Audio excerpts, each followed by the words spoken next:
Thank you very much, Minister, Excellencies, ladies and gentlemen, colleagues.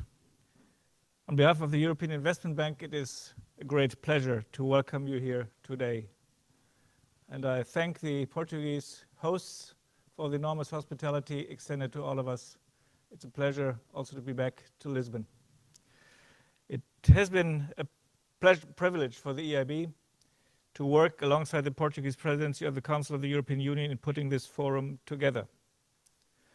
And when we organized it, we would not know whether the Portuguese presidency would really drive in this huge success this week in Brussels by getting Council, Parliament, and Commission together on a binding legislation on climate, the first one ever. Congratulations, Minister.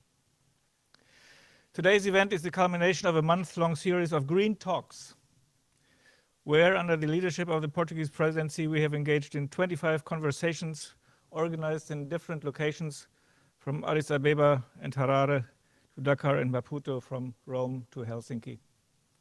These green talks, with the participation of civil society, the private sector, academics, and practitioners, will guide our discussions today. Also on this, thank you, Minister, for your crucial support. Ladies and gentlemen, it is no exaggeration to state that we have entered the make or break decade for our planet's future and to meet the Sustainable Development Goals. We know that if we do not prioritize climate action, the consequences will be disastrous. We have little time to act. This would be a difficult task at the best of times. But the COVID-19 pandemic only makes it much more difficult. Each of the steps we take during the recovery will dictate whether we will be successful in the long run. One thing is clear.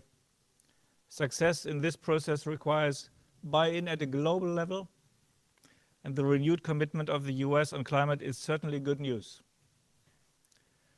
Never have global partnership been more important. The European Union's Team Europe response to the pandemic has shown that by working together, the European Union can produce swift and effective solutions.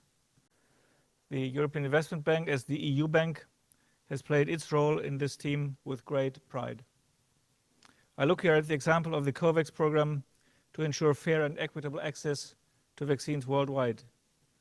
The EIB committed funds to COVAX last December thanks to the support of the European Commission. We are now in the process of scaling up financing. So far, COVAX has delivered vaccines to more than 100 countries, and with additional funding could provide vaccines of up to nearly 30% of the population of countries concerned. That's not enough, but it's a great first step. We must also now apply these lessons and this spirit to climate change, the most significant long-term threat facing humanity today. At the EU Bank, the priority in Africa over the past years has been to help reduce poverty by supporting private sector development and to invest in the vital infrastructure to enable businesses to flourish. As the European Union's Climate Bank, we're putting our financing to work in favor of the Green Deal, or our lending activities are Paris-aligned. We will increase the share of our climate action to 50% of our total operations by 2025, and we will mobilize 1 trillion euros in climate investment by 2030. That's quite ambitious. The EIB is not new to this. As the financing arm of the EU, the EIB has been investing in projects in Africa for almost 60 years. In 2020, we invested 5 billion euros in the continent. Ladies and gentlemen, Africa may be the continent that is most vulnerable to the immediate effects of climate change, but is responsible for some of the lowest greenhouse gas emissions per head. It is also the continent where mistakes made elsewhere can be avoided. Africa can invest into the innovative technologies and make the right choices for a sustainable and inclusive future. What we must learn from this pandemic is it is not about simply rebuilding. It's rebuilding better, preparing ourselves for a safer future.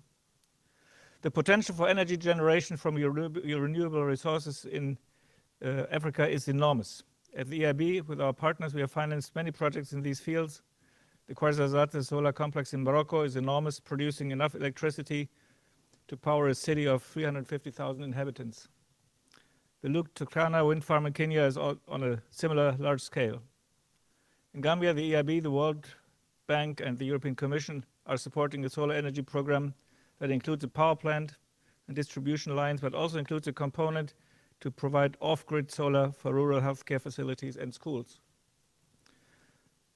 The European Union is a global leader in renewable energy. We are well placed to partner with Africa to develop the necessary solutions, both through financing and through expertise.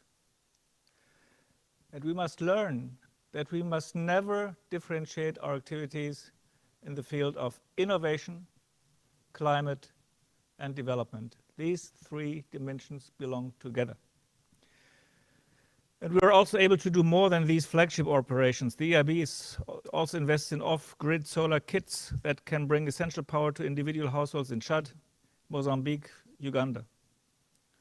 My colleague and friend, Vice President Ambroise Fayol, will go into more detail on how we do this in the coming session, as well as how we can do more of it. Ladies and gentlemen, the African continent has a young and dynamic population, and we are seeing that it is urbanizing quickly.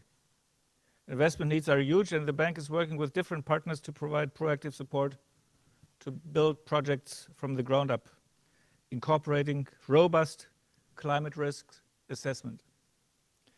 In 2020, the EIB provided financing for power distribution in Mali, water and sanitation in Angola, and the reconstruction of vital urban infrastructure in Mozambique. These projects will make a difference for hundreds of thousands of people. Digitalization, we know, is key for green, sustainable growth.